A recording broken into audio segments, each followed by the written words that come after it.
আব্বা ও আব্বা পুরো শালের সাওয়াল ফারেকে কি হয়েছে শালির দাওয়ালে আব্বা শালির চাল কান্দা করলি কি হয়েছে আব্বা ওটো ওটো আজ খুশি সংবাদ ওটো দর দর দর আব্বা আজকে রেজাল্ট আছে শালের ছেলে প্রতি বছরে ফেল করে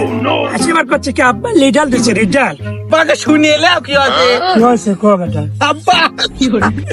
আমি পরীক্ষায় পাশ করেছি তুই তো ইউক্রেন রাশিয়ার যুদ্ধ জয় করে ফেলাইছিস ও আব্বা কয় বছর ধরে খালি যুদ্ধ হচ্ছে কিন্তু পাশ করে পারতেই পাশ করেছি আব্বা পয়েন্ট কত বেটা আরে পয়েন্ট আনলিমিটেড আব্বা বলিস কি ও তোমার তাল আমি বাজারে সব মিষ্টি আজ অর্ডার দিয়ে বিলিং করবো পুরো মাইকে ধরে কবে ঠিক আমার আছে, পাস আর বেটা একটু বুঝ- আনলিমিটেড পয়েন্ট বাপ তুই বুকে আয় আব্বা বলেছিস কি? ও আব্বা চলো যাই মা কইতে